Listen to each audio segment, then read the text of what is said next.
absolute credit for a brilliant new product launch. Right, like it was all their idea. Exactly. They genuinely believe their personal genius made it happen. But if you look behind the curtain, there are, thousands of unseen interns, analysts, middle managers. Just sweating it out in a windowless basement somewhere. Yeah. Sweating in a basement, crunching numbers, building the product from scratch. I mean, the CEO didn't actually do the work. The CEO just read the final executive summary and said, I have a great idea. It's a great analogy. And right now, as you are listening to this deep dive, you probably feel like you are in control. You made the choice to tune in, right? You're forming your own opinions. But our mission today is to show you that the conscious you like, the voice in your head right now, is just that arrogant CEO. Yeah, you really aren't driving the boat. You are merely a passenger. So welcome to today's deep dive. We are jumping into David Eagleman's fascinating book, Incognito, The Secret Lives of the Brain. And I have to say, it is a profoundly humbling realization to accept. Because we walk around all day assuming our minds are fully transparent to us. We think we know exactly why we do what we do. Oh, for sure. But drawing on Eagleman's research, we're going to pull back that curtain today. The reality is that a 3-pound pink organ made of self-configuring parts is basically running an alien universe inside your skull. And the vast majority of its operations happen way, way below the security clearance of your conscious awareness. Okay, let's unpack this. Because framing the conscious mind as a stowaway taking credit for the journey, that is a massive paradigm shift. It really is. I mean, it feels almost offensive. Our thoughts feel so entirely our own. They feel airy, almost magical. And that intuition, that thoughts are somehow magical and completely separate from the wet biology of the body, that's a universal human feeling. There's this brilliant historical anecdote Eagleman shares that captures this perfectly. Oh, the tape recorder story. Yes. So in 1949, an American named Arthur Alberts traveled to West Africa to record local music. And he brought a reel-to-reel tape recorder. Which is basically alien technology at the time. Completely novel to the people he was visiting. So when he recorded one local man singing and then played the tape back to him, the man was absolutely terrified. He accused Alberts of literally stealing his tongue. Because he couldn't conceptualize his voice as a physical thing. Like something that could be trapped on magnetic tape. Precisely. To him, a spoken thought or a voice felt like a bag of feathers released into the wind. Ephemeral, weightless, impossible to capture. He didn't realize that a voice is just compressed air molecules, right? Generated by mechanical vocal cords. Right, it's purely mechanical. And our thoughts are exactly the same way. We perceive them as weightless, free-floating concepts, but they are entirely dependent on the grinding physical machinery of the brain's circuitry. And the craziest part about that physical machinery is just how incredibly slow consciousness is compared to it. Like, if the CEO is waiting for the executive summary to get printed and sent up to the top floor, a whole lot of life happens in the meantime. Oh, absolutely. Let's look at professional sports to see that lag in action. If you consider a legendary pitcher like Nolan Ryan throwing a fastball clocked at over 100 miles per hour. Just a rocket. Exactly. From the moment the ball leaves his hand, it crosses home plate in about 0.4 of a second. 0.4 of a second. So the batter has less than half a second to see the ball, calculate its trajectory, decide to swing, and physically move the heavy bat. Except the math doesn't work. Human conscious awareness is actually quite sluggish. For light to hit the batter's retina, travel down the optic nerve, get processed by the visual cortex, and finally bubble up into conscious awareness, that takes about half a second. Wait, half a second. But the ball arrives in 0.4 of a second. That means it is literally impossible for a batter to consciously see a fastball and decide to swing. Yes. The ball is already in the catcher's mitt before the batter's conscious mind even registers that a pitch was thrown. That is wild. The batter is hitting the ball entirely unconsciously. The physical brain and body are reacting instantly based on training, while the conscious CEO hasn't even gotten the memo yet. So if we connect this to the bigger picture, why even have a conscious mind? If the basement interns are so much faster and better at hitting fastballs, why did we evolve this slow, arrogant CEO in the first place? Well, consciousness developed because it provides a crucial evolutionary advantage, mostly for long-term planning and conflict resolution, but it is very energetically expensive, so we only use it in limited amounts. That makes sense. Think of the brain like a national newspaper. When you pick up the morning paper, you don't want to read about the millions of individual actions that made the country function that day. Right. I don't need a detailed log for every garbage route or sewer inspection. Exactly, or local factory outputs. You just want the headlines. If you had to consciously process every single nerve impulse, every muscle twitch, and every photon of light hitting your retina, your system would crash. You would just freeze up. So the brain evolved to put almost everything on an automatic, unconscious autopilot. It is what Eagleman calls the dethronement of consciousness, and it's very similar to the scientific revolution triggered by Galileo. How so? Well, before Galileo, humanity confidently believed Earth was the absolute unmoving center of the universe. But when he pointed his telescope at Jupiter and discovered moons orbiting that planet, it proved there were other centers of motion. Earth was dethroned. And people did not like that. No, it caused massive existential unease, and modern neuroscience is doing the exact same thing to us right now, but looking inward.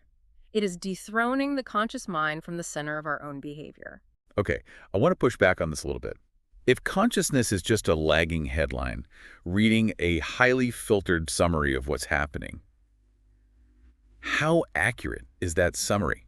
Because when I look around my living room right now, I don't feel like I'm reading a summary. I feel like I'm taking in the entire room in sharp, high-definition focus all at once. You firmly believe you are seeing the whole room, but your senses are constantly lying to you. Vision is not a video camera passively recording reality. It is an active, heavily edited construction. Heavily edited. Yes. To prove how little you actually see, researchers have extensively studied a phenomenon called change blindness. Oh, is this the door experiment? I love this one. Yes, the classic door experiment. So an experimenter stops a random pedestrian in a courtyard and asks for directions on a map.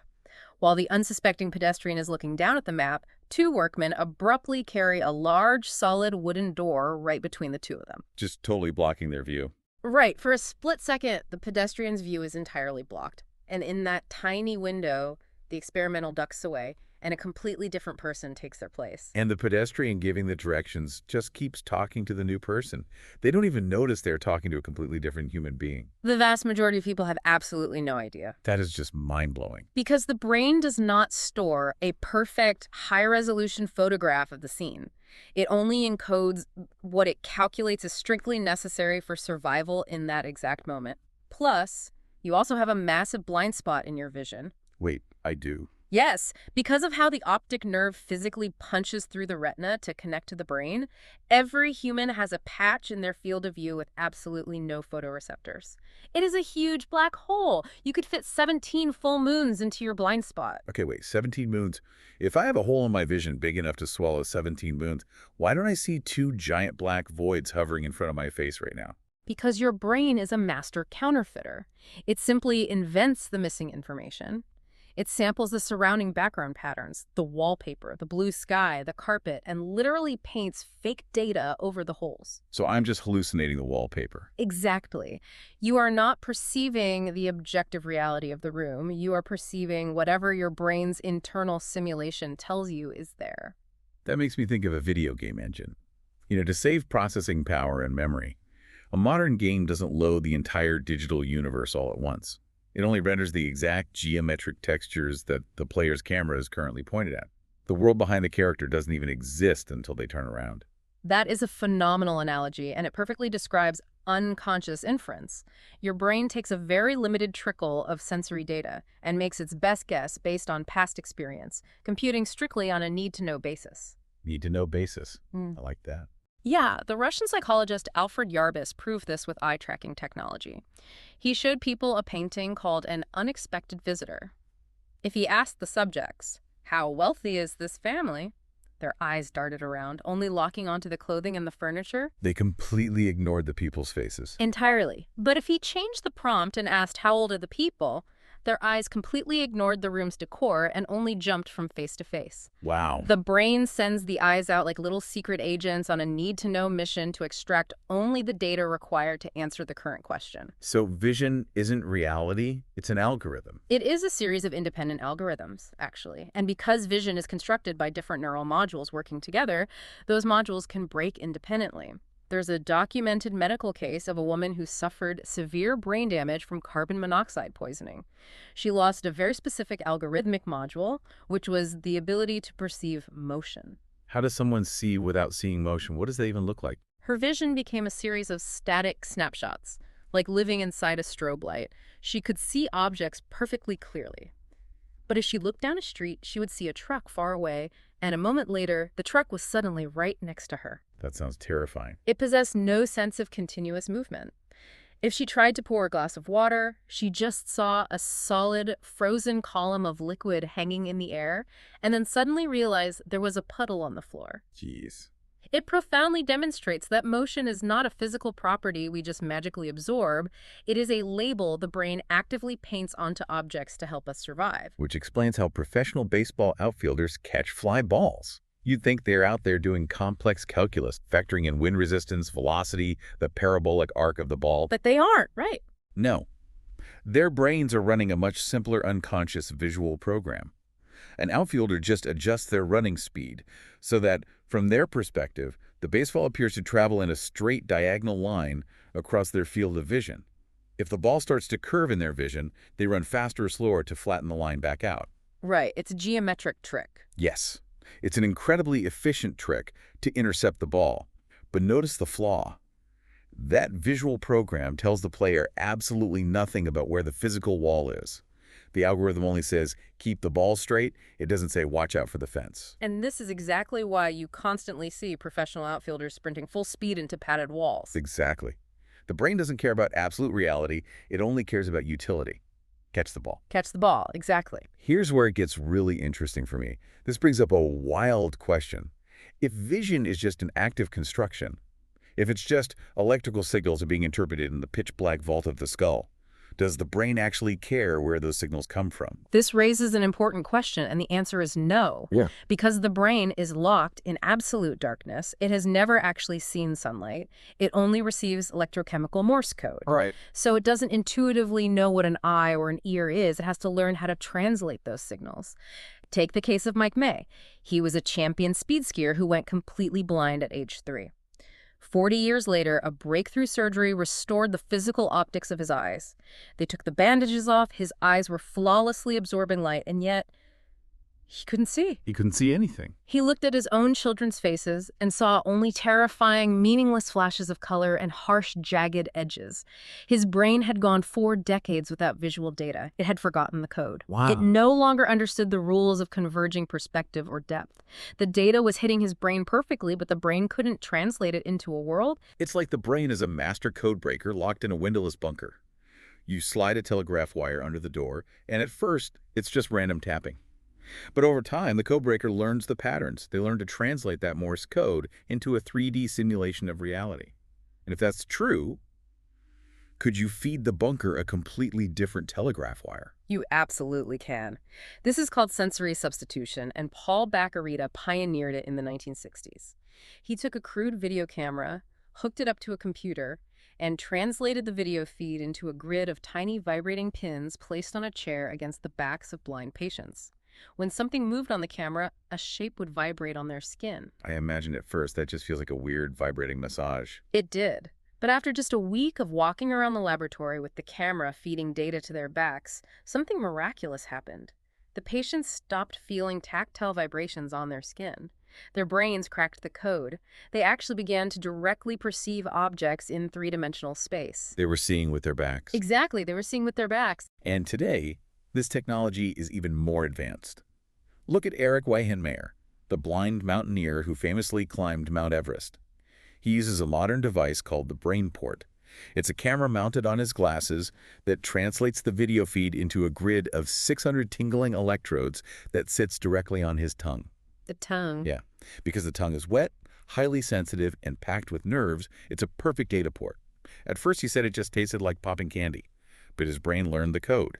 He uses his tongue to literally see the shape of rocks, the drop-offs on a trail, or a coffee cup sitting on a table. And to understand how a tongue can see, consider how you, the listener, are interacting with language right now. If we handed you a clay tablet covered in ancient Sumerian cuneiform, it would just look like meaningless chicken scratches. You would only see shapes. But when you look at a sentence printed in English, you don't consciously analyze the lines and curves of the letters. You see meaning instantly. Your brain has pushed the cognitive chore of translation so deep into the hardware that it feels like a direct perception. It does the exact same thing with electrical pulses dancing on a tongue. So waking reality is essentially just a hallucination generated by the brain, and our senses just kind of anchor it to the outside world. Tethered hallucination is the perfect term for it. The brain is a highly flexible, loopy system that mostly runs on its own internally generated activity. Sensory input from the outside just keeps the hallucination in check. It anchors it. Yeah. When you remove that sensory anchor, like in a sensory deprivation tank or during dream sleep, the brain just keeps vigorously generating reality anyway. This actually explains a tragic condition called Anton's syndrome. What's that? These are stroke patients who suffer damage to their visual cortex and become completely medically blind. But the rest of their brain is still generating an internal simulation, so they genuinely believe they can still see. Wait, they don't know they're blind. How is that possible? A doctor will stand in front of them, ask, "How many fingers am I holding up?" And the patient will confidently smile and say, "3," even when the doctor's hands are in his pockets. Oh my God. The patients aren't lying. They aren't in psychological denial. Their brain is just running the visual simulation without the anchor, and their conscious CEO accepts the hallucination as fact. Okay, so the brain silently learns the complex code of our senses. It makes sense that this silent machinery extends to our physical actions too. We all have vast reserves of knowledge that our conscious mind simply cannot access. Let's do a test right now with the listener. If you are not currently driving a car, close your eyes, grip an imaginary steering wheel, and mime the exact physical motions of changing from the left lane into the right lane. If you observe people doing this, the vast majority will turn the imaginary wheel to the right, hold it for a second, and then return it to the center position. Which, if you actually did that in a car going 60 miles an hour, would drive you right off the shoulder and into a ditch. To successfully change lanes, you have to turn the wheel slightly right, then sweep back through the center to the left to correct your vehicle's momentum, and then straighten out. We all execute this complex physics maneuver perfectly every single day.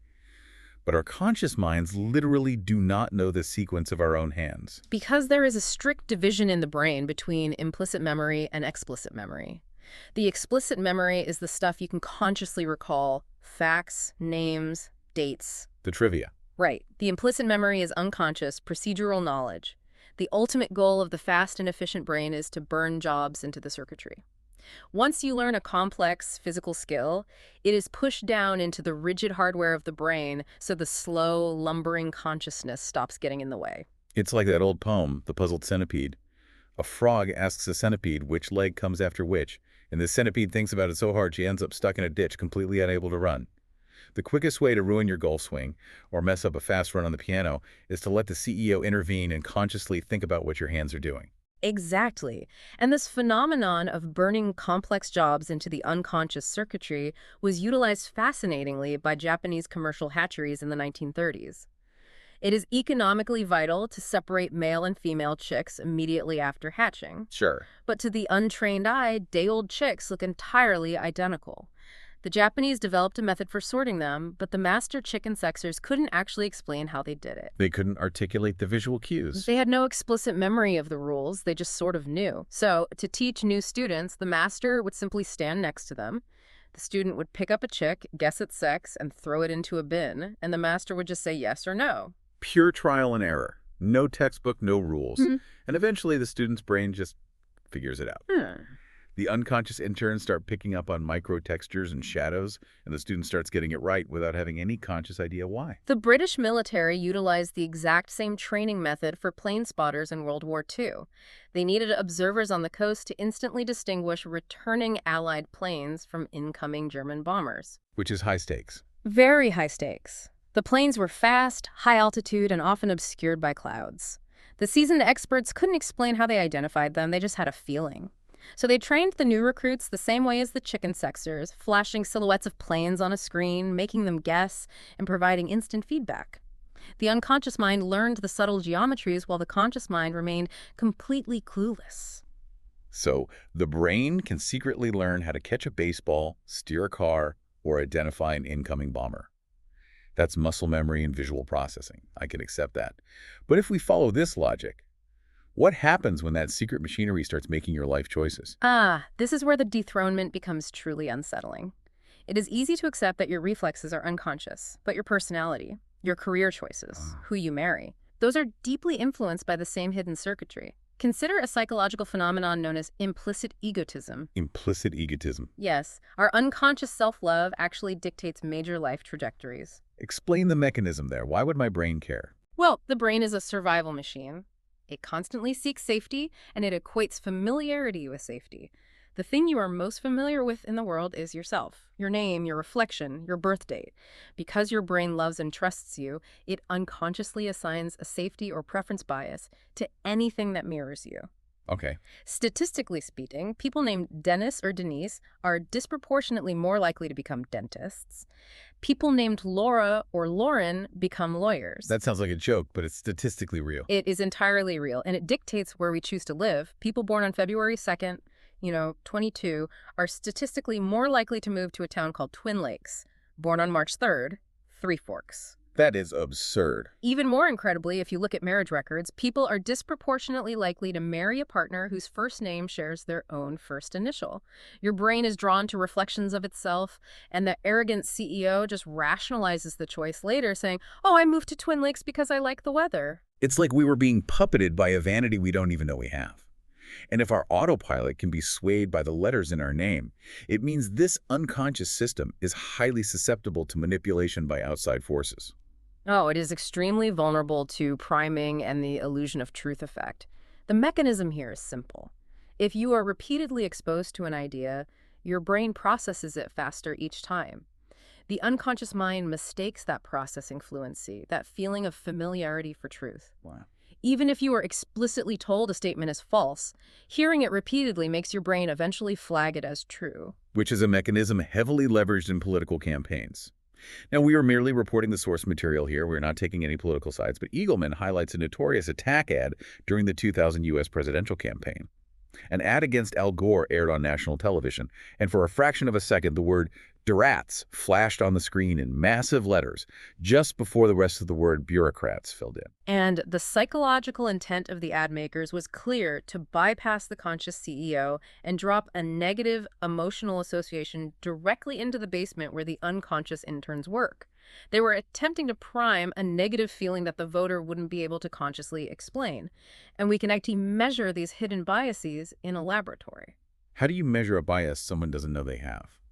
Using unconscious bias tests, subjects sit at a computer and are asked to click a like or dislike button for different concepts, words, or groups of people. You might consciously decide to click like because it's the socially acceptable answer. You want to be a good person. But the testing software tracks the exact millisecond by millisecond trajectory of your computer mouse. Let me guess. The mouse tells a different story. The software reveals that for a few milliseconds, the subject's hand naturally started drifting toward the dislike button before the conscious mind slammed on the brakes and course-corrected toward the like button. The implicit bias, the true feeling of the unconscious circuitry, leaks out in the physical motor action. So what does this all mean for you listening? Take a step back and look at what that implies. When you get a sudden gut feeling about a new job offer or a weird vibe on a first date, it isn't magic. It isn't a mystical aura. Your unconscious mind has analyzed 1,000 micro-expressions, vocal tonalities, and historical data points that you do not have the security clearance to view. Absolutely. It has run the complex statistics, and it communicates the final warning to the CEO through physical body states. And this physical communication was brilliantly demonstrated in the famous Iowa gambling task. Subjects were asked to pull cards from 4 decks to win money. 2 decks were secretly rigged to lose money over time, and 2 were rigged to win. As the subjects played, researchers monitored their autonomic nervous systems, specifically checking for microscopic amounts of sweat on their palms. Looking for a physical stress response. Exactly. By the 13th pull of a card, the subject's palms began to sweat every time their hand hovered over the rigged losing decks. Their bodies had already cracked the code. The unconscious mind knew the decks were dangerous. But it took until the 25th pull before the subjects could consciously articulate why they were avoiding those decks. The sweaty palms were the unconscious interns frantically waving a red flag at the CEO. They were screaming, "Don't touch that deck!" And we know how vital that red flag is because neuroscientist Antonio Damasio studied patients who had suffered physical damage to the ventromedial prefrontal cortex. And what does that specific part of the brain do? Think of it as the bridge connecting the basement interns to the CEO's office. It is the tissue that integrates those physical, sweaty palm gut feelings with conscious decision-making. Damasio's patients had a broken bridge. When they played the Iowa gambling test, they never got the sweaty palms. Oh, no. They never received the physical warning signal. So what happened? Did they just lose all their money? They continued pulling from the rigged, losing decks, even after their conscious minds mathematically figured out the game was rigged. Wait, really? Yeah. Without that physical hunch, without the body screaming at them, their conscious knowledge was utterly useless to stop their destructive behavior. Which is just staggering. It fundamentally redefines what it means to make a choice. And I think that really wraps up this whole deep dive beautifully. We are not at the center of ourselves. The conscious I is just a stowaway, a delayed newspaper reader taking credit for a miraculous journey. It really is. But, this dethronement isn't a demotion, it's an invitation. It is a reason to marvel at this massive, wet, chemical electrical network that is constantly keeping us upright, keeping us safe, and silently learning the code of the universe every single second of the day. It is a remarkable piece of biological machinery. The sheer processing power required just to navigate a crowded sidewalk or interpret a spoken sentence is vastly beyond our current technological comprehension. And it leaves me with one final provocative thought. Something for you to mull over as you go about the rest of your day, making your so-called conscious choices. We talked earlier about sensory substitution, about how our brains were plastic enough to crack new codes, learning to see mountains via tingling electrodes on a tongue. Right, Eric Mayer. Yeah. The brain just receives the incoming electrical pulses, figures out the pattern, and generates a reality. Well, what happens when human biology interfaces directly with modern robotics? What if we bypassed the tongue entirely? If we wired a drone's gyroscopes, altimeters, and high-definition cameras directly into our neural circuitry, would our unconscious basement interns eventually adapt? That is a wild thought. Right, would we literally feel what it's like to fly through the clouds? What will it even mean to be human when we can plug entirely new, non-human senses into our internal steamship? Who knows where the passenger will end up next?